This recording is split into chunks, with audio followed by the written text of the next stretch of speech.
Jadi kita akan melihat berbagai macam metode doa.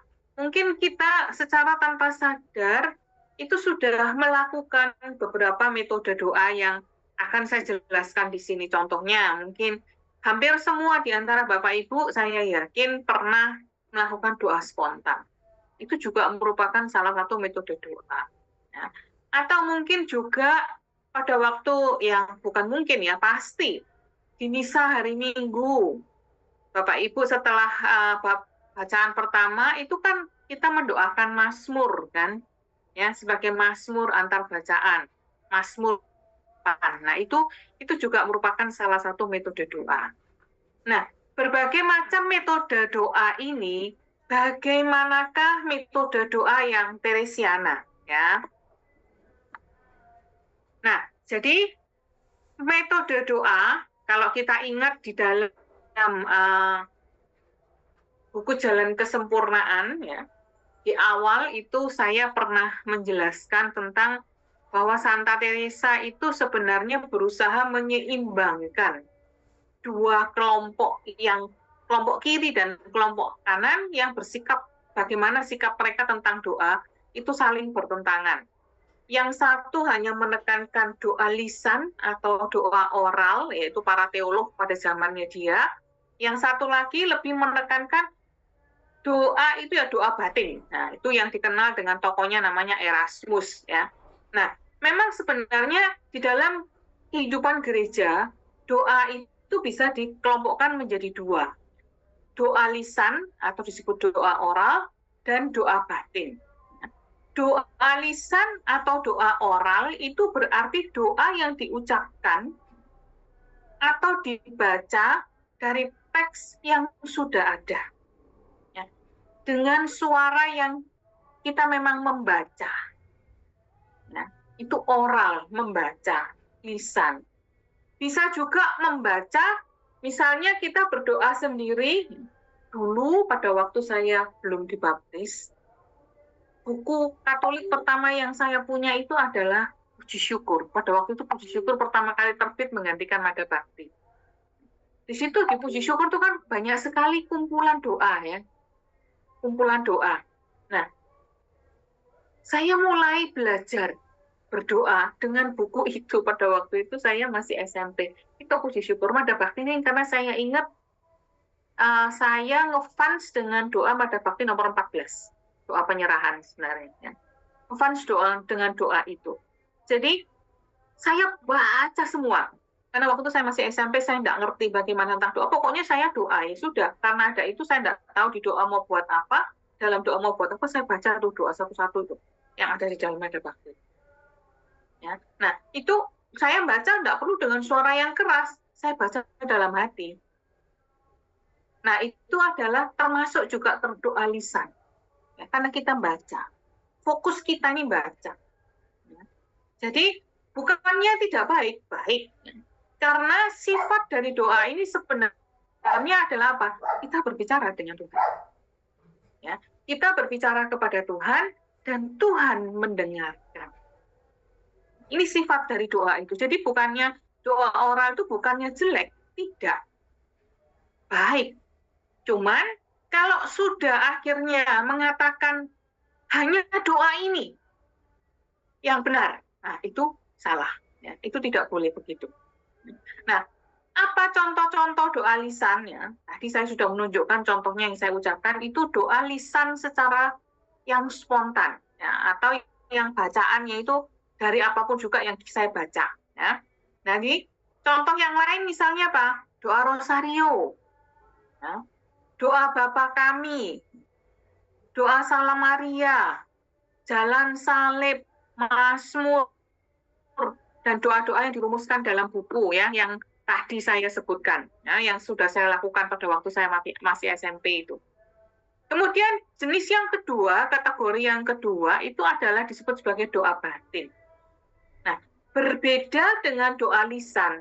Kalau doa lisan perhatian kita ya, mata, pikiran, otak dengan suara yang keluar dari mulut kita itu fokus kepada kata-kata yang ada di dalam rumusan doa itu. Nah, kalau doa batin, doa ini menuntut suatu aktivitas batin yang lebih besar. Aktivitas batin maksudnya apa? Fokus hati kita. Kita mengarahkan hati kepada Tuhan itu jauh lebih besar. Ya, perhatian juga yang lebih intensif, yang lebih fokus. Kalau kata-kata tadi yang doa lisan, kata-kata itu memfokuskan kita kepada Tuhan. Tapi kalau doa batin, itu membutuhkan benar-benar perhatian yang lebih besar dari kita. Nah, sifat dari doa batin ini, itu sebenarnya apa? Dengan batin kita yang hening, tenang, ya, fokus kepada Tuhan, kita diam, kita sebenarnya belajar untuk mendengarkan suara Tuhan. Jadi kalau pada waktu doa lisan itu istilahnya ngomong, Tuhan, aku mau bicara dulu Tuhan. Tuhan diem dulu ya, saya mau ngomong. Nah, itu doa lisan atau doa orang. Tapi kalau doa batin, itu sebenarnya kita mau ngomong Tuhan begini, Tuhan, aku sekarang mau hening, aku mau belajar mendengarkan Engkau berbicara. Berbicaralah Tuhan. Hening, fokus. Ya. Arti yang kedua atau sifat yang kedua dari doa batin ini apa? Dengan hening, fokus, kita tidak buat apa-apa secara fisik, hanya diam. Kita ini mau beri waktu kepada Tuhan. Tuhan, aku mau belajar hening, belajar mendengarkan suaramu, berbicaralah kepadaku. Kita berikan waktu. Kalau baru permulaan mungkin 15 menit. Kalau kita sungguh-sungguh melakukan itu, waktu 15 menit itu sebentar ya, Bapak Ibu ya. Kita rasanya kok sudah selesai ya, gitu. Saya bersyukur sekali saya mulai kenal doa batin ini. Ya, memang awalnya sudah kenal pada waktu saya masih kuliah di WM, kemudian kerja di daerah Gembala yang Baik, Surabaya. Saya sering ke Ngadireso, tapi itu kan seminggu sekali, kadang 2 minggu sekali ya ikut doa di sana. Tapi begitu mulai sungguh-sungguh mau masuk, saya masuk biara dengan disiplin waktu 1 hari 2 jam. Susah payah, tapi saya bersyukur karena pengalaman itu. Ya, karena saya belajar banyak di situ justru. Belajar bagaimana untuk memfokuskan diri menjadi hening di hadapannya dia. Nah, yang termasuk di dalam doa batin ini, itu misalnya apa? Itu doa Yesus. Ya, bagaimana doa Yesus? Nah, kita lihat nanti ya. Doa Yesus, doa hening, juga meditasi. Nah, meditasi ini bermacam-macam juga metodenya. Ya. Pokoknya meditasi, nanti kita lihat bersama-sama. Ya, jadi ada 2 kelompok besar di dalam cara berdoa ini, ya, doa lisan, doa oral, dan doa batin. Kalau kita lihat dari sifatnya, sebenarnya doa ini saling melengkapi. Karena ingat apa yang diajarkan oleh Santa Teresa tentang apa itu doa. Doa itu adalah pertemuan 2 sahabat. Ya. Doa itu adalah persahabatan yang mesra antara kita dengan Allah. Nah, kalau sahabat, nah saya ngomong mungkin sering tentang hal ini, kalau sahabat jadi dua-duanya tuh saling cerita. Tidak ada yang satu disetrap.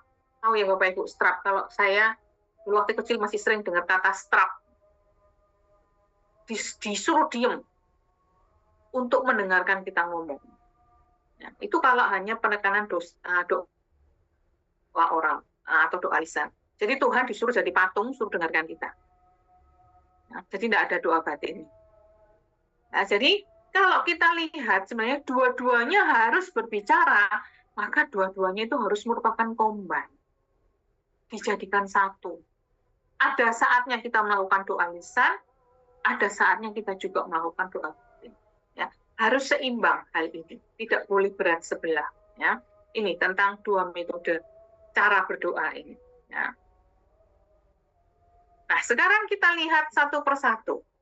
Kita lihat pertama-tama metode doa lisan atau metode doa oral, Bapak Ibu.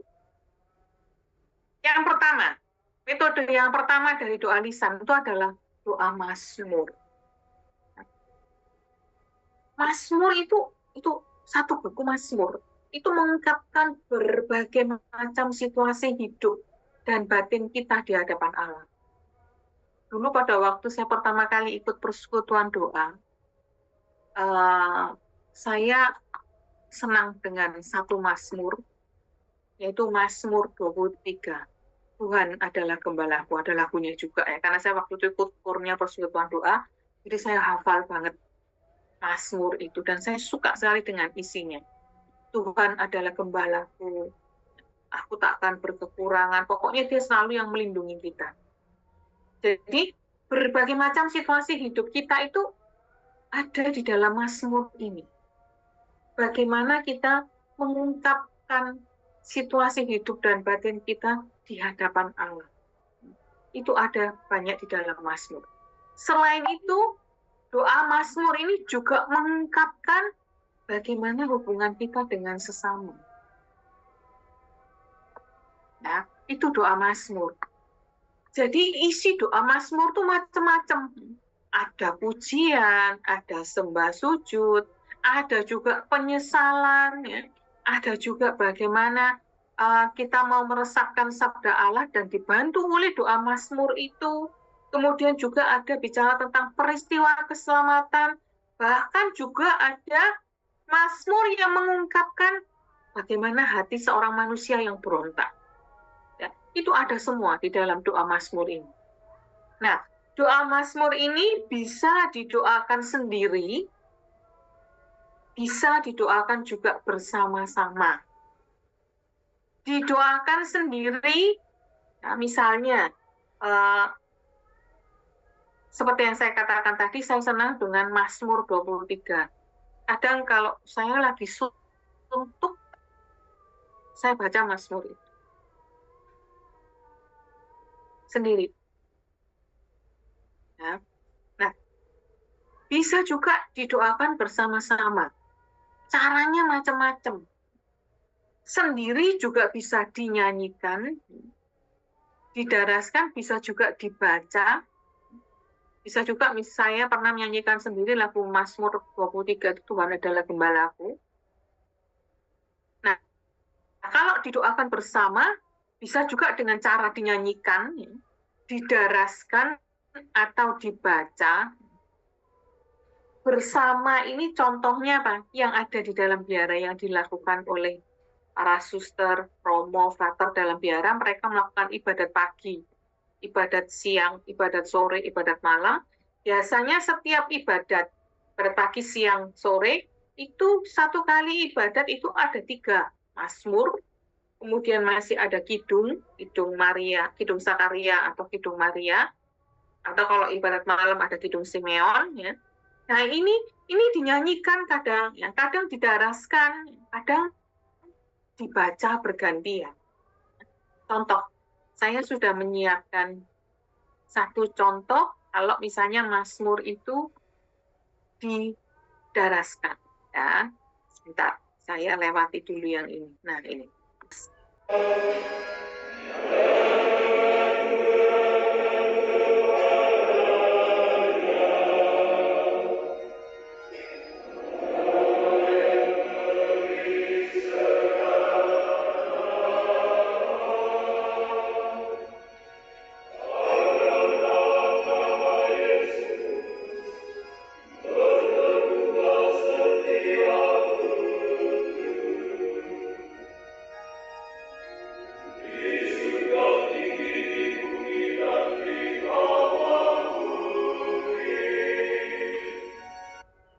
Itu, Bapak Ibu.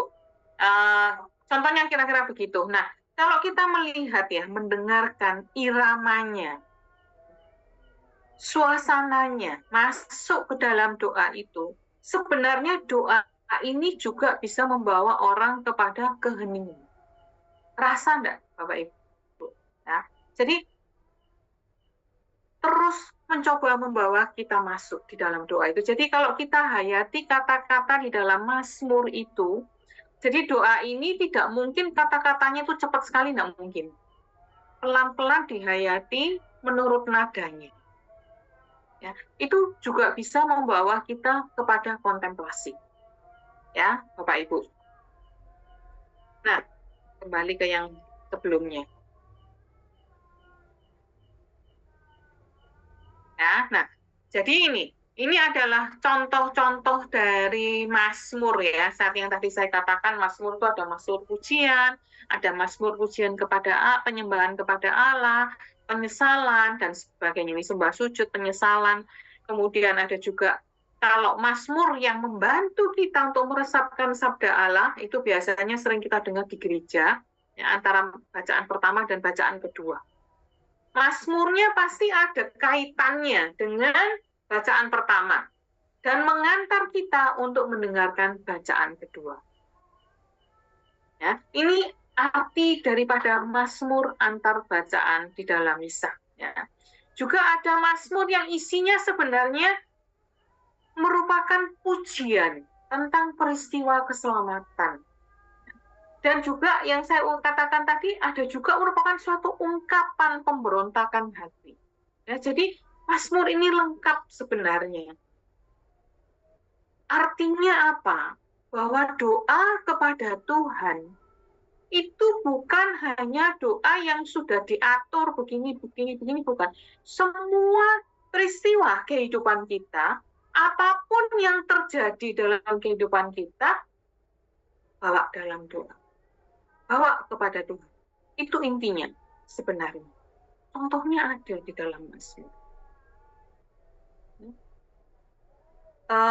Mungkin karena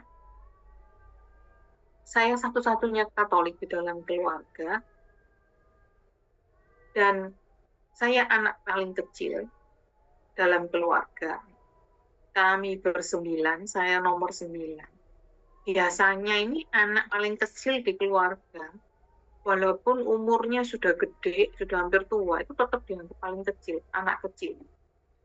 Karena itu bagi saya itu agak susah untuk ngomong, kalau misalnya saya marah ini dan sebagainya, kecewa atau sedih atau senang, saya ngomong ke kakak itu susah sekali. Karena pasti nggak dianggap anak kecil gitu. Akhirnya pada hari dulu, dari saya mulai masuk Katolik, sebelum masuk Katolik saya sudah melakukan hal itu. Kalau lagi apapun perasaan saya sedih, saya marah, selalu saya bawa dalam doa. Saya kadang duduk lama di situ tuh hanya untuk ngomong. Ya waktu itu saya ngakuin, saya membuat Tuhan menjadi patung yang harus mendengarkan ungkapan hati saya. Tapi dengan cara itu saya menjadi lega. Setelah lega, saya baru bisa hening lagi. Kalau saya belum lega, saya ngomel terus. Sampai satu batas, titik, berhenti, omelannya habis, baru saya tenang. Karena ya memang segala-galanya ya bisa kita bawa kepada Tuhan dalam doa. Contohnya dari zaman dulu sudah ada, dari kitab Mazmur ini. Ya, ini tentang doa Mazmur. Ya. Kemudian setelah doa Mazmur, doa lisan yang lain itu adalah doa jalan salib. Mungkin Bapak Ibu tahu ya, pasti banyak yang tahu lah. Apalagi saya yakin Bapak Ibu juga pasti aktif di paroki, rajin ke gereja dan sebagainya, pasti tahu tentang jalan salib ya, yang selalu kita doakan pada waktu masa Prapaskah. Doa jalan salib. Pada waktu masa Prapaskah, kita mendoakannya bersama-sama di dalam gereja. Tetapi doa jalan salib ini bisa kita lakukan secara pribadi. Orang yang memiliki devosi ke salib, ke jalan salib, itu pasti sering melakukan doa ini secara pribadi. Dan tidak perlu pakai rumusan buku yang ada itu, tidak perlu. Bisa dengan kita renungkan sendiri. Ya kita hanya tahu 14 perhentian itu, kita pakai perhentian itu, isinya kita buat renungan sendiri. Menurut pengalaman yang sedang kita alami pada saat itu. Itu akan benar-benar mempunyai arti yang sangat mendalam bagi kita secara pribadi. Ya.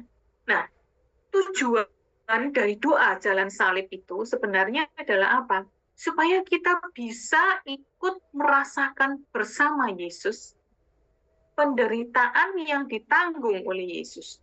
Bersama-sama mengalami penderitaan itu. Fokusnya apa? Kita perlu fokus mengarahkan perhatian kita itu kepada sikap Yesus. Bagaimana sikap Yesus dalam menanggung semua penderitaan itu. Bagaimana sikapnya dia? Mulai dari dia berdoa di Taman Getsemani, ya, saya pernah berapa kali menyinggung hal ini dalam pertemuan sebelumnya. Bagaimana sikap Yesus yang pasrah penyerahan diri kepada Tuhan, tapi sebagai manusia tetap ada rasa takut. Tapi takutnya itu tidak membunuh dia. Tapi takutnya dia itu justru membawa dia kembali kepada Allah. Saya benar-benar tersentuh dengan hal ini, karena saya pernah mengalami sesuatu. Pada waktu saya studi di Roma, tahun pertama, saya sebelum berangkat tidak pernah belajar bahasa Italia. Hanya kursus intensif bahasa Inggris selama 2 bulan.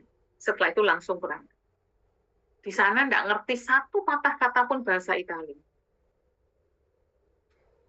Ya memang setelah sampai di sana, saya sampai itu awal Juni, akhir Mei saya berangkat, awal Juni sampai, kemudian selama 3 bulan, sampai dengan akhir September, itu dikursuskan bahasa Italia intensif pagi sore. Setelah itu langsung masuk sekolah, masuk kuliah. Jadi Bapak Ibu bisa membayangkan betapa stresnya saya pada waktu itu. Dan memang benar-benar saya stres. Tapi untungnya apa? Saya punya Bapak pembimbing rohani. Seorang Romo, ya sekarang sudah almarhum, orang yang suci, Romo dari Polandia, tapi dia selama 20 tahun bermisi di Indonesia di Flores. Mungkin kalau Bapak Ibu pernah mendengar namanya Romo Sylvester Payong, tulisannya Romo Sylvester Pajak, SVD.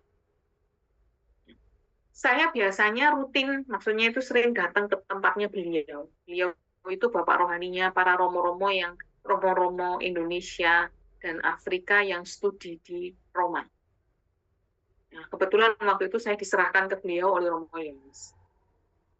Lama saya nggak hadir pada waktu itu karena saya fokus belajar, saya takut kalau saya gagal.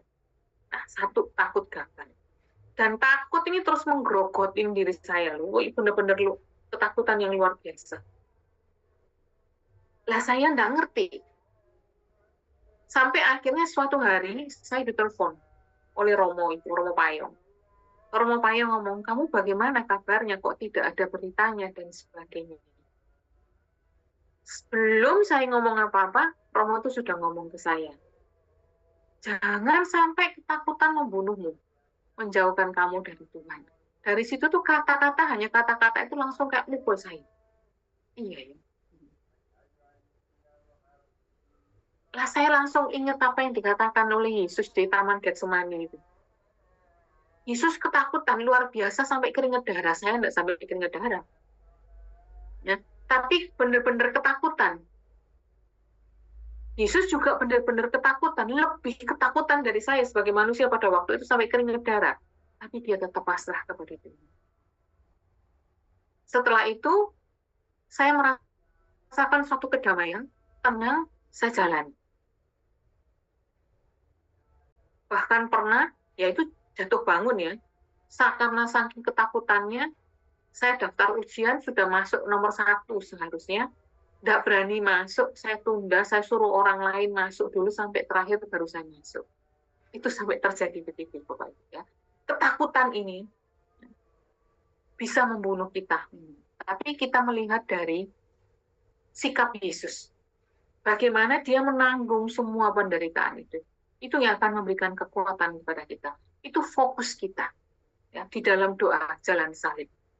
Ya, jadi kita melihat cinta dan ketaatan Yesus pada Bapa. Bagaimana dia taat kepada Bapa, taat yang didasarkan pada cintanya kepada Bapa. Dan kita juga melihat di sana cintanya kepada manusia, cinta kasihnya kepada manusia. Dia mau menjawab ya, dia mau taat kepada Bapa karena dia tahu rencana Bapa itu luar biasa, yaitu keselamatan manusia. Maka dia menyatakan, iya, aku rela menderita seperti itu. Nah, jadi kalau disimpulkan, dengan jalan salib, kita menyadari bahwa salib itu adalah jalan kebangkitan. Salib yang kelihatannya itu menakutkan, salib yang kelihatannya itu adalah sakit luar biasa, tapi itu adalah jalan kebangkitan. Dan saya mengalami itu di rumah. Dan itu justru memicu saya, akhirnya membuat saya tidak hanya bergantung kepada kekuatan saya sendiri di dalam menjalani studi itu, tapi saya yakin dan percaya kalau Tuhan mau, maka Tuhan akan beri kekuatan. Itu yang memberikan, itu jalan kebangkitan saya pada waktu itu. Ya, ini tentang doa jalan salib. Nah, doa yang berikutnya itu adalah doa rosario. Kelihatannya doa yang umum, mungkin kita sudah sering melakukannya. Tapi ada banyak arti yang mendalam yang perlu selalu kita ingat, perlu selalu kita dalami, ya, tentang doa rosario. Doa rosario itu dikatakan merupakan salah satu doa Kristiani, doa orang Kristen yang sangat injili. Yo, doa Bunda Maria kok sangat injili, tapi benar. Isi dari doa rosario memang banyak salam Marianya. Doa perantaraan, mohon perantaraan Bunda Maria supaya mendoakan kita. Tapi yang direnungkan di dalam doa rosario ini itu adalah renungan tentang Kristus. Ya, pusatnya adalah misteri inkarnasi, misteri penebusan Kristus yang menyelamatkan kita. Jadi sebenarnya doa rosario itu adalah berorientasi kepada Kristus. Orientasinya tuh sungguh-sungguh kepada Kristus, putra Maria. Bukan Bunda Marianya. Bunda Maria di situ menjadi perantara kita untuk berdoa kepada Allah. Ya, bahkan dikatakan bahwa doa rosario itu merupakan suatu ringkasan dari Injil. Ya, itu merupakan suatu rangkaian renungan mulai dari sejarah keselamatan sampai dengan semua peristiwa keselamatan yang ada di dalam Injil. Direnungkan di dalam paket doa rosario ini, ya. Mulai dari inkarnasi, mulai peristiwa sengsara, kebangkitan, kenaikan Yesus ke surga, itu semuanya ada di dalam doa rosario. Itu sebenarnya doa ini doa yang sangat luar biasa sekali. Ya, Bapak Ibu. Jadi doa rosario itu merupakan doa ungkapan kebaktian kepada Bunda Maria, bahwa kita berbakti, kita menghormati Bunda Maria, kita percaya kepada Bunda Maria sebagai Bunda Kristus, maka kita mohon kepada Bunda Maria supaya Bunda Maria mendoakan kita kepada Allah. Karena saat ini Bunda Maria bersama dengan Allah. Ya, ini artinya. Kemudian hal lain yang bisa kita ambil dari doa rosario, dengan mengulang-ulang doa ini yang terus-menerus, orang itu bisa dibawa pada kontemplasi juga dengan mendoakan doa rosario. Ya, jadi benar-benar bisa dibawa kepada kontemplasi. Ya, bahkan di dalam surat apostolik, ya, surat kepausan, makanya disebut sebagai surat apostolik, yang bernama Rosarium Virginis Mariae, jadi khusus tentang Rosario, Bunda Maria, Perawan Maria. Di dalam surat yang nomor 5 dikatakan bahwa Rosario itu merupakan bagian dari tradisi kontemplasi Kristiani. Luar biasa loh, Bapak Ibu. Dulu waktu saya pertama kali, tahun-tahun pertama masuk Katolik, kalau sudah dengar nama doa Rosario, saya lebih senang baca Mada Bakti daripada disuruh doa Rosario. Soalnya bayangin, aku 50 kali doa Rosario. Lama sekali gitu ya. Tapi lama-kelamaan setelah kita mempraktekkan, itu artinya lain. Artinya sungguh-sungguh lain. Ada semacam kerinduan tersendiri untuk mendoakan ini. Ya, itu buat saya. Ya. Nah, bagi kebanyakan orang, saya lihat memang banyak orang Katolik ya, di banyak orang Katolik, doa ini menjadi merupakan suatu pertolongan besar, memberikan pertolongan yang besar bagi perkembangan hidup rohani mereka. Karena kalau devosi kepada Bunda Maria, itu pasti akan dibawa kepada Kristus, kepada Allah. Kalau devosi yang benar. Tapi kalau devosi itu salah, akhirnya mendewakan atau menjadikan Bunda Maria itu sebagai Allah, nah itu pasti bukan devosi yang benar. Devosi yang benar itu akan menjadi suatu pertolongan yang besar bagi hidup rohani. Karena Bunda Maria pasti membawa dia kepada Allah. Ya. Nah, walaupun ini merupakan suatu doa yang baik, sangat baik, bisa menjadi sarana yang kuat sekali, dapat memberikan pertolongan yang besar sekali dalam perkembangan hidup rohani, tapi tidak berarti bahwa setiap orang harus mendoakan ini. Ya, ini adalah bentuk doa devosional. Jadi ada orang yang memang cocok dengan doa ini, silakan. Tapi kita tidak bisa memaksa orang lain untuk juga berdoa seperti kita. Ya, ini adalah doa devosional. Baik dilakukan, tapi mungkin ada orang yang punya devosi kepada yang lainnya, sehingga dia tidak mendoakan doa Rosario. Itu tidak dosa. Itu tidak salah. Ya, Bapak Ibu. Ya, jadi ini. Jadi, melalui doa ini, kita dapat merenungkan peristiwa-peristiwa yang ada. Jadi, dalam setiap satu rangkaian 50 itu 10, kemudian ada satu manik sendiri, 10 ada satu manik sendiri. Biasanya di setiap manik yang sendiri ini, kita gunakan untuk merenungkan berbagai peristiwa. Tapi ada juga yang tidak memakai peristiwa, hanya mendoakan doa Bapa Kami dan Salam Maria terus. Ada satu tradisi di Italia, kalau misa harian, sebelum misa, 15 menit sebelum misa, itu doa Rosario. Mereka sebut doa Rosario, tapi tidak ada peristiwanya. Tujuannya apa? Sementara orang-orang yang sudah datang di dalam, mempersiapkan diri, mempersiapkan hati, untuk ikut dalam perayaan Ekaristi, bertemu dengan Tuhan dalam perayaan Ekaristi, itu dibantu dengan doa Rosario ini untuk menciptakan keheningan, untuk menciptakan kontemplasi, sambil menunggu mungkin ada orang-orang lain yang belum datang. Jadi doanya 10 kali Salam Maria, kemuliaan, 10 kali Salam Maria, kemuliaan, terus begitu, sampai selesai. Ya, jadi yang difokuskan di situ itu adalah apa? Kesadaran akan kehadiran Allah.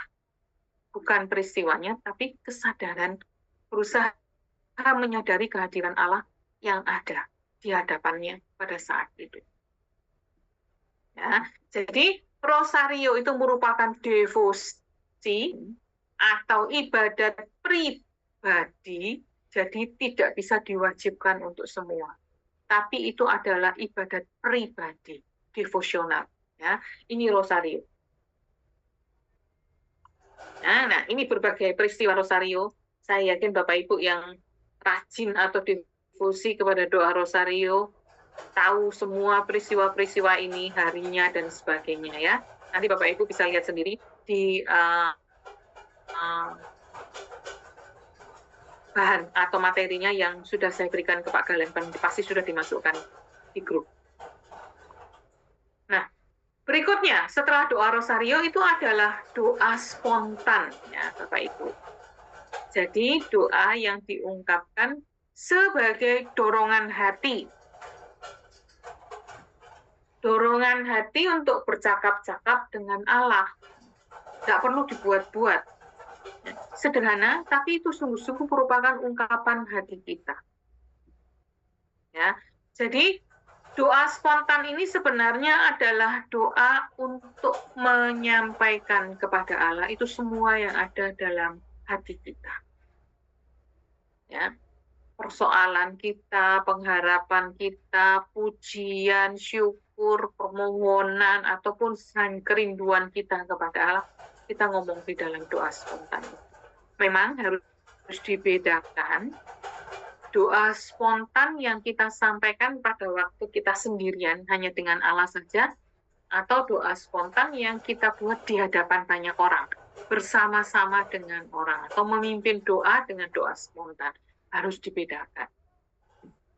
Di dalam doa pribadi, ya kita ngomong semua apa yang ada dalam hati kita. Ya. Tapi kalau kita bersama-sama dengan banyak orang, ya kita harus melihat tema pada waktu itu apa, konteksnya apa. Baru kemudian kita berdoa. Sekali lagi, tidak perlu kata-kata yang muluk-muluk. Sederhana saja. Dan Tuhan akan lebih melihat itunya daripada melihat kata-kata yang indah. Tuhan itu sudah indah. Tidak memerlukan lagi kata-kata yang indah. Ya, Bapak Ibu. Jadi ini sekali lagi doa spontan ini bisa dalam pertemuan doa, diungkapkan dalam pertemuan doa, bisa juga dalam doa pribadi. Dan tidak dilihat indahnya kata-kata, tapi tergantung dari apa? Hati kita, iman kita, besar kecilnya iman kita, pengharapan, dan cinta yang menjiwai kita. Itu tidak dilihat indahnya kata-kata. Nah, jadi kalau mau berdoa spontan nggak perlu buka kamus. Apa yang ada dalam hati itu kita ungkapkan. Nah, Bapak Ibu, ini doa spontan. Nah, sekarang kita lihat tentang apa sih metode doa batin itu. Nah, metode doa batin sebenarnya doa batin itu doa yang sederhana, sebenarnya. Contoh tadi, saya katakan doa Yesus. Hanya satu kata, Yesus. Oh, sederhana. Tapi, menjadi tidak sederhana lagi doa itu karena apa? Karena manusia menjadi tidak sederhana. Tidak sederhananya dari mana? Dari pikirannya. Orang yang seperti itu akan mikir, masa dengan hanya satu kata gitu aja orang bisa ya? Jadi diruwetkan sendiri. Karena itu dibutuhkan metode yang membantu kita supaya doa yang sederhana ini bisa kita lakukan. Ya. Maka dibutuhkan metode. Tetapi kita harus ingat bahwa nilai suatu metode itu diukur dari kemampuan dari metode itu untuk membawa kita sampai kepada tujuan tertinggi, yaitu bersatu dengan Allah. Jadi kalau metode itu tidak bisa membantu, ya jangan dipakai. Karena metode itu hanya metode, itu punya batasan. Artinya apa? Cocok dengan saya belum tentu cocok untuk Bapak Ibu. Cocok dengan untuk Bapak Ibu belum tentu cocok untuk saya. Makanya dicoba.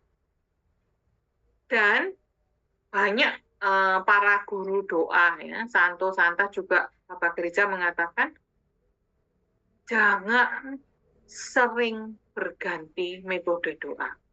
Sebaiknya jangan sering berganti metode doa, tapi mencoba untuk tekun dan setia dengan metode doa yang sudah dipilih. Contohnya berganti, metode sering berganti metode doa itu misalnya begini. Kita pakai doa Yesus. Yesus, awalnya senang, bahagia, gembira, merasakan damai. Wah, rajin. Rasanya 1 jam itu cepat sekali berlalu. Lama-kelamaan, mulai nih. Pelanturan muncul di mana-mana. Baru duduk 5 menit. Aduh, iya ini ada tugas belum saya selesaikan. Aduh, ini ya besok di kantor saya harus buat ini, buat ini, buat itu. Sadar, sujud, balik lagi. Baru 1 menit muncul lagi pelanturannya. Terus memutuskan, ini metode ini tidak cocok untuk saya. Ganti metode yang lain. Nanti ganti metode lagi, karena ada 1 tantangan, ganti. 1 tantangan, ganti. Akhirnya apa? Orang ini tidak akan menjadi terbiasa dengan metode itu, padahal hidup doa itu bukan satu hal yang bisa kita capai hanya dengan 1 kali, 2 kali, bahkan 100 kali doa yang kita lakukan. Ya. Tapi kita perlu menggunakan itu dengan tekun dan setia, menggunakan metode doa yang sudah kita pilih. Lah kalau pelantur ini dan sebagainya bagaimana? Melantur dan sebagainya itu menunjukkan apa? Itu bukan menunjukkan bahwa kita tidak cocok dengan metode itu. Karena melantur terlihat sekali bahwa itu adalah godaan. Lain kalau misalnya memang kita tidak merasakan damai menggunakan metode itu, ya sudah kita cari metode lain. Tapi jangan sering diganti sekali lagi, karena akhirnya kita tidak akan masuk ke dalam. Baru mau masuk, keluar lagi. Dibuang. Coba pintu yang ini, nggak bisa, keluar lagi. Akhirnya nggak akan pernah masuk benar-benar di dalam pribadi. Karena pintunya nggak pernah dibuka. Hanya ngintip-ngintip, dilihat nggak enak, nggak ada. Ya, itu perumpamaannya ya, Bapak Ibu ya. Ini tentang metode doa batin. Nah, kita lihat sekarang. Contohnya, salah satu metode doa batin itu adalah Lectio Divina. Namanya Lectio. Lectio itu bacaan. Divina itu ilahi. Jadi artinya apa? Ini adalah suatu bacaan ilahi. Ya, ini merupakan metode paling tua, tapi metode yang paling sederhana. Ya, kalau kita sungguh melakukan ini, metode ini, cara ini bisa membawa orang sampai pada pengalaman doa yang mendalam. Karena apa? Setelah baca, ya, ini ada tahap-tahapnya. Setelah baca, kita bukan hanya selesai baca, tutup, selesai. Tidak. Kan kalau kita habis baca buku atau apa dan kita tersentuh, pikiran kita ini pasti masih akan memikirkan tentang isi buku itu. Ini manusiawi. Nah, kenapa yang manusiawi ini sudah ada dalam diri kita, tidak kita pakai untuk mencari Allah? Ya, jadi dengan hal yang ada ini kita coba. Kita cari bacaannya. Bisa kitab suci. Ya, kalau dulu kami di Biara, sebenarnya yang dipakai itu adalah doa Yesus atau doa hening dengan Lectio Divina. Lectio Divina itu jam 3 sampai jam 4. Lama ya 1 jam. Iya memang, tapi karena kita juga harus membuat diary. Jadi membuat catatan harian. Buku harian tentang apa yang kita alami. Bacaan yang mana yang menyentuh kita. Menyentuh kita bagaimana. Itu kita harus nulis. Ya, bisa pakai kitab suci. Ya, misalnya pakai kalender liturgi. Jadi dulu kami memang masing-masing diberi kalender liturgi. Pada waktu jam 3 kita baca. Bacaan pertama, Mazmur, bacaan kedua, dan Injil. Kalau minggu. Kalau hari biasa, bacaan, Mazmur, Injil. Ya. Ini yang kita renungkan. Tapi bahan dari Lectio Divina ini tidak hanya bisa dari kitab suci, bisa juga dari bahan lain. Minggu lalu atau 2 minggu lalu saya lupa, tapi saya menyampaikan bahwa saya pernah menggunakan buku Jalan Kesempurnaan. Karena memang saya tersentuh sekali dan saya sungguh merasakan pada waktu itu saya seperti terserap masuk pada waktu membaca buku itu. Dan sungguh luar biasa. Bahwa itu seakan-akan menguliti saya satu persatu tentang hidup rohani saya. Kelemahan saya ada di mana, apa yang harus saya lakukan. Itu kayak seakan-akan saya dikuliti satu-satu. Dan biasanya saya baca buku itu kalau hari Senin. Karena hari Senin di Putri Karmel, di kongregasi Putri Karmel itu adalah hari padang gurun. Hari padang gurun artinya hari pantang dan puasa. Kita tidak ada acara bersama, kecuali misa harian. Setelah itu kita acara doa sendiri, kemudian makan juga yang bisa puasa, atau makan sekali satu hari, makan kenyang sehari satu kali. Jadi pada hari itu kita sendiri. Dan saya ingat sampai sekarang dalam bayangan saya, kalau saya suruh merem membayangkan, saya masih ingat betul suasana kamar saya di situ bagaimana dan saya membaca buku itu. Jadi tidak harus kitab suci, tapi juga bisa dari buku-buku yang lain. Tapi bukan sembarang buku, tapi buku yang bisa membantu kita, mengarahkan kita kepada kehadiran Allah. Ya. Nah, tahap-tahapnya itu bagaimana? Yang pertama, kita membaca. Sampai pada kata-kata atau pada kalimat atau pada paragraf yang menyentuh kita, kita berhenti. Kita mulai meditasi, kita meresap-resapkan kata itu. Ya mungkin pada saat itu Tuhan menyentuh kita, mengingatkan kita akan sesuatu. Dalam meditasi itu kita renungkan. Tuhan mau berbicara apa? Mengingatkan saya tentang apa? Mungkin mengingatkan kita tentang kelemahan kita dan sebagainya. Nah, kemudian pada saatnya kita akan merasakan kita bersyukur, kita perlu bersyukur, kita berdoa, mengucap syukur, kita memuji Dia, kita berterima kasih, terus kita masuk ke dalam kontemplasi. Kita hening di hadapan Tuhan. Ya, jadi ini doa yang luar biasa sekali, Bapak Ibu. Cara doa yang luar biasa sekali.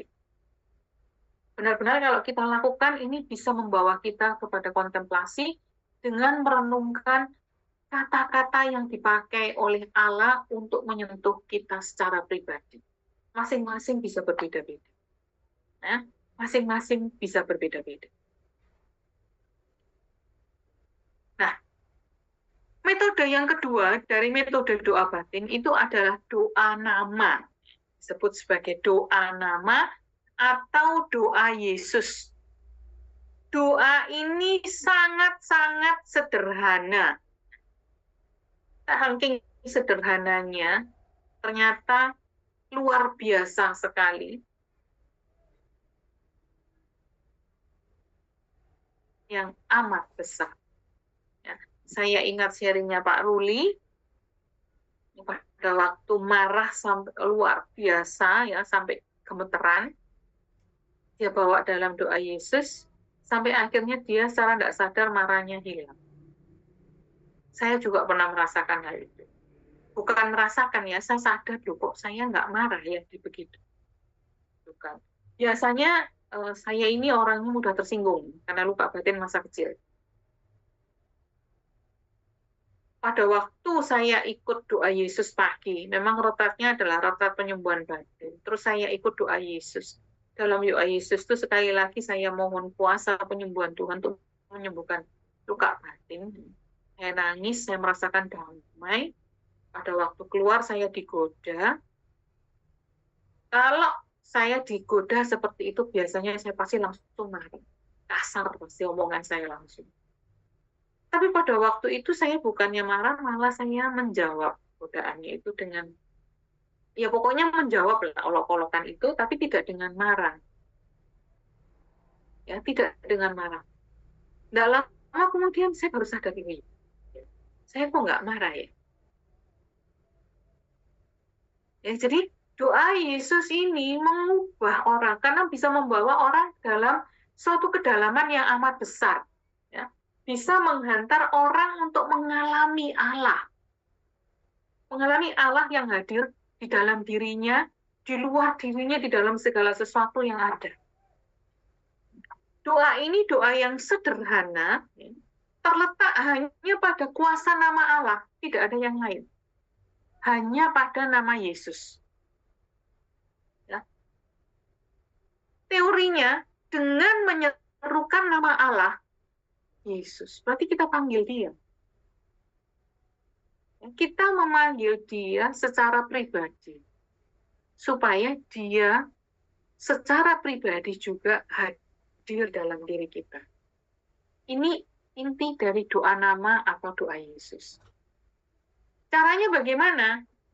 Awalnya ya, doa ini sebenarnya awalnya rumusannya agak panjang. Tuhan Yesus Kristus, kasihanilah aku orang berdosa ini. Dulu rumusnya panjang. Tapi kemudian disederhanakan Tuhan Yesus Kristus. Kemudian disederhanakan lagi menjadi Yesus Kristus. Akhirnya disederhanakan lagi hanya menjadi satu kata Yesus. Ya, Yesus. Yesus. Ini merupakan kata yang satu kata pendek, tapi kuasanya luar biasa karena ini adalah nama dari orang yang menjadi pengantara utama kita kepada Bapa. Nggak ada salahnya kita sebut Yesus. Yesus. Yesus. Ya. Ini doa Yesus. Doa ini dilakukan seiring dengan pernafasan kita. Saya mungkin pernah menjelaskan tentang hal ini. Kita tarik, kita keluarkan Yesus. Yesus. Yesus. Terus gitu. Latihan, misalnya 15 menit pertama, setiap hari 15 menit, lama-lamaan kita akan merasa kurang dan kita akan nambah sendiri. Dan kalau ini biasa kita lakukan, secara tidak sadar sebenarnya nama ini masuk ke dalam diri kita. Sehingga akhirnya kalau kita mengalami sesuatu, kita sedang ada sesuatu, nama itu keluar dengan sendirinya. Yesus. Mengingatkan kita untuk berbicara kepada Yesus tentang apa yang kita alami. Ini banyak sekali dialami oleh mereka yang mempraktekkan doa Yesus ini, ya Bapak Ibu.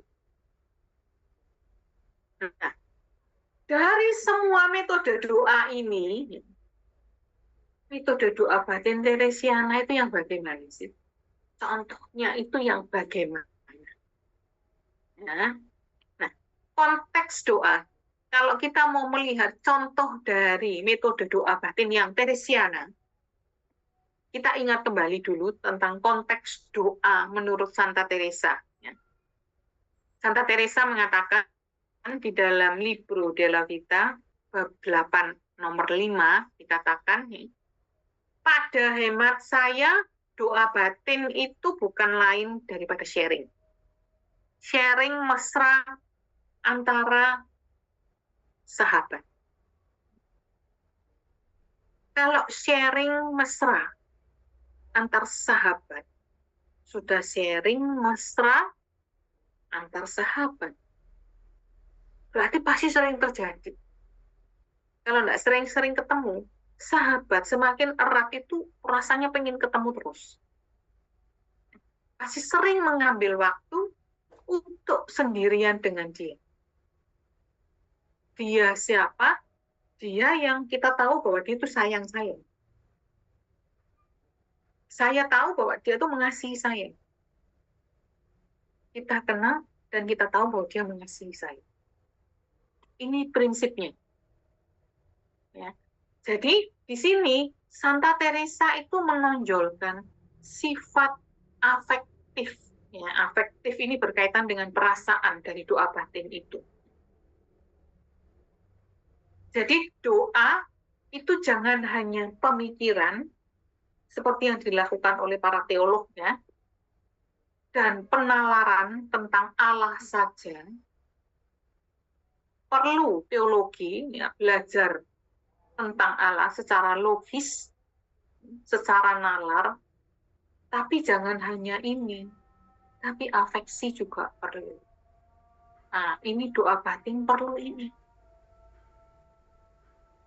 Ya, dalam retret penyembuhan batin, untuk menunjukkan bahwa batin manusia itu adalah suatu hal yang sangat luar biasa, yang tidak ada batasnya, itu digambarkan bahwa jiwa manusia itu seperti gunung es di tengah laut. Gunung es di tengah laut. Yang kelihatan di atas permukaan laut mungkin paling 10 meter. Tapi yang di dalam laut kita tidak tahu. Berapa ratus meter mungkin yang di dalam laut. Nah, afeksi ini ada di sini semua nih. Di atas itu ada afeksi, perasaan yang kita tahu, yang kita rasakan. Tapi kadang kita tidak tahu nih di bawah. Kalau ini kita gunakan untuk memuji Tuhan, untuk mendekatkan diri kepada Tuhan, jadi secara keseluruhan kita mau bawa ini kepada Tuhan. Ya, ini yang mau dimaui atau diajarkan oleh Santa Teresa. Ya, jadi kemesraan ini, di doa itu percakapan mesra antara sahabat, dan dia sudah terlebih dahulu mencintai kita. Jadi kemesraan ini harus menjadi buah dari kasih. Kasih kita kepada Allah. Kalau Allah sudah pasti mesra dengan kita, kitanya yang belum tentu. Ya, karena itu kita harus pupuk kasih ini kepada Dia untuk supaya doa kita ini sungguh-sungguh menjadi suatu persahabatan yang mesra dengan Allah. Kita bisa bercakap-cakap dengan Allah yang sudah lebih dahulu mengasihi kita. Santa Teresa itu mengatakan, hubungan kita dengan Allah, kita disebut sebagai mempelai. Kalau misalnya dalam pernikahan, acara pernikahan, pengantin laki-laki itu biasanya kan dalam satu tradisi, kalau sering kita lihat di film, pengantin prianya itu kan sudah ada di depan. Pengantin wanitanya dari belakang, dari pintu masuk. Dan pengantin wanita ini harus berjalan sendiri ke depan. Nanti di depan disambut oleh pengantin pria. Kalau Allah tidak, Allah nunggu di tengah. Yesus nunggu di tengah. Jadi dia sudah jalan separuh. Kita hanya tinggal perlu jalan separuh. Oh, ini digambarkan oleh Santa Teresa loh di dalam salah satu bukunya. Ya, jadi separuh itu kita sudah separuh ini sudah aman kita. Tinggal separuh dari kita ini yang perlu kita lakukan. Supaya akhirnya terjadi persatuan kasih dan kita dibawa masuk ke dalam ruang yang ketujuh itu. Ya, jadi kasih dari kita ini itu akan membawa kita memiliki hubungan yang mesra dengan Allah. Dan doa kita itu akan diwarnai dengan hal ini. Ya, persahabatan yang mesra dengan Allah. Nah, bagaimana metode doa batin Teresiana ini? Yang pasti dasarnya adalah itu. Doa itu adalah pertemuan dua sahabat yang sangat dekat sekali, diwarnai dengan kasih. Kalau bahasa Jawanya, pembicaraan yang gayeng. Nah, dekat sekali. Ya. Nah, Santa Teresa memberikan metode yang sederhana sekali, sehingga siapapun mudah untuk mengikutinya. Ya, hampir semua orang bisa mengikutinya. Memang tidak semua ya, Bapak Ibu, karena tidak semua cocok dengan spiritualitas atau semangat hidup Santa Teresa. Tapi hampir semua orang bisa mengikuti cara doa atau metode doa ini. Ya. Mirip dengan Lectio Divina. Jadi ada urutan-urutannya. Pertama, kita buat persiapan. Ya. Pengantar berupa persiapan. Dalam persiapan itu kita mempersiapkan batin kita. Dalam persiapan batin itu kita berusaha menyadari kehadiran Allah. Kita hening, kita tenang, menyadari kehadiran Allah, terus kita mulai baca. Kalau kita pakai bacaan, entah kitab suci, entah mungkin kisah orang kudus, atau mungkin bacaan rohani yang lain, atau kalau misalnya kita tidak pakai bacaan, bisa juga gambar. Tempoh hari kan pernah saya sampaikan minggu lalu, sarana yang bisa membantu kita di dalam doa itu juga bisa berupa gambar. Entah mungkin gambar Yesus yang benar-benar mempesona kita.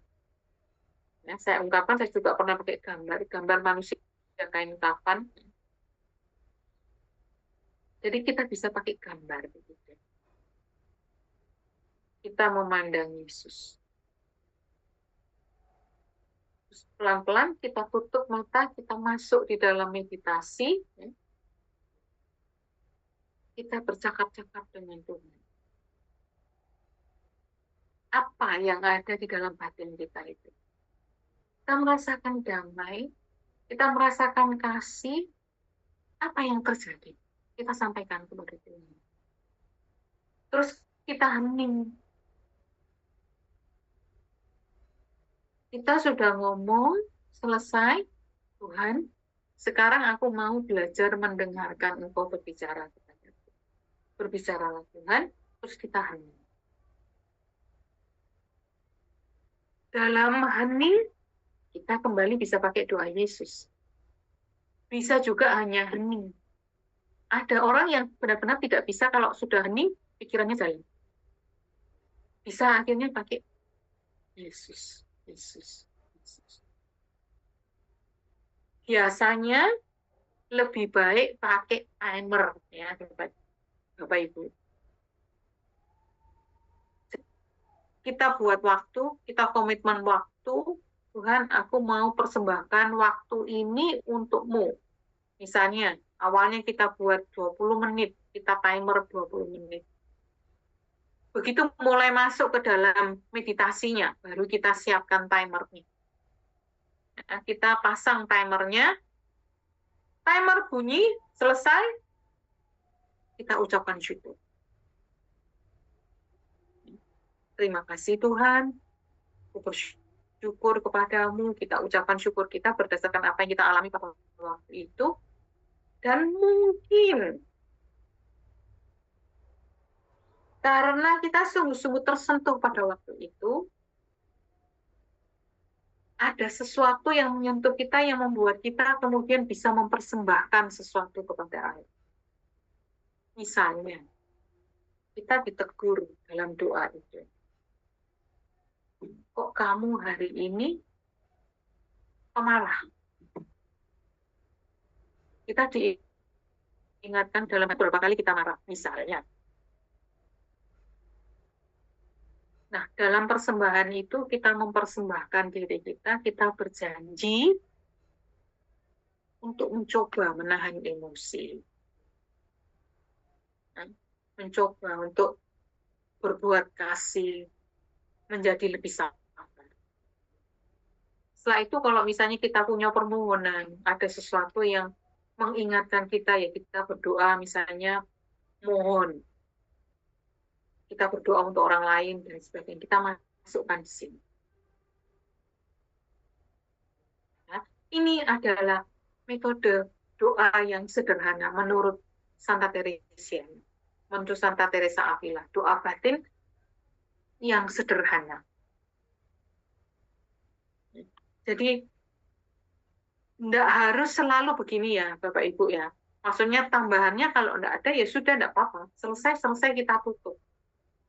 Paling tidak syukur. Selesai. Yang inti adalah apa? Perjumpaan kita dengan Allah di dalam doa. Itu yang utama yang harus kita ingat dan harus kita fokuskan di dalam doa ini. Nah, Bapak Ibu. Jadi fokus di dalam doa ini ya, bahwa kita harus ingat bahwa kita dicintai dan kita mengenal siapa yang mencintai kita itu. Jadi melalui doa seperti ini, Santa Teresa ini sebenarnya mau menunjukkan kepada kita bahwa di dalam doa itu bukan hanya mulut kita yang ngomong, hafalan, atau mata kita membaca dan mulut kita ngomong, telinga kita mendengar, bukan. Karena kita mendengar masuk sini, keluar sini juga bisa. Tapi di dalam satu doa, yang berperan di dalam doa itu adalah budi kita, pengertian kita, juga kehendak kita, hati kita. Ya. Pikiran kita, budi kita, itu membawa kita untuk mengerti bahwa Allah mengasihani kita, mengasihi kita, dan karena kita sadar, maka kehendak kita ini mendorong kita untuk membalas kasih itu. Ya, jadi, atas dengan bawah, ini harus benar-benar semuanya jadi satu dipakai untuk datang dan bersatu dengan Allah. Jadi bukan hanya pikiran, tapi bukan hanya perasaan. Pokoknya aku percaya kepada Tuhan. Nah, kalau itu sudah tidak benar juga. Ya, jadi harus tetap ada akal budi, tapi juga ada hati juga dibawa kepada Allah.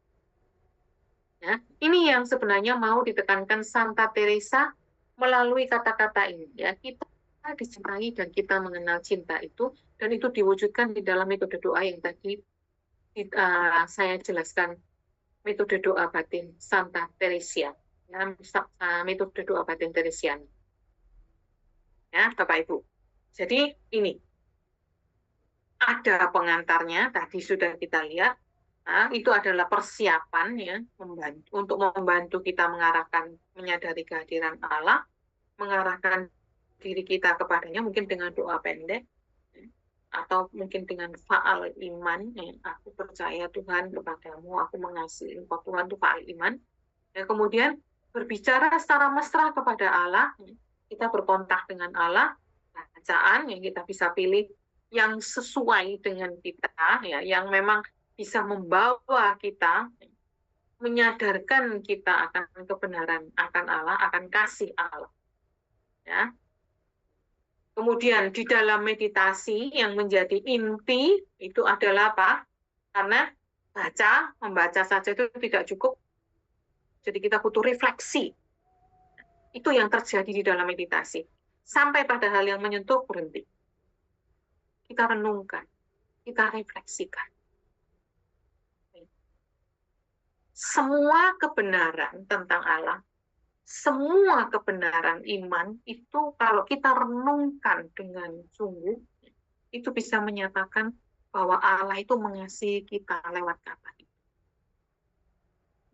Kaitkan itu dengan pengalaman hari itu, apa yang sudah kita alami hari itu. Ya, kita bawa dalam refleksi ini.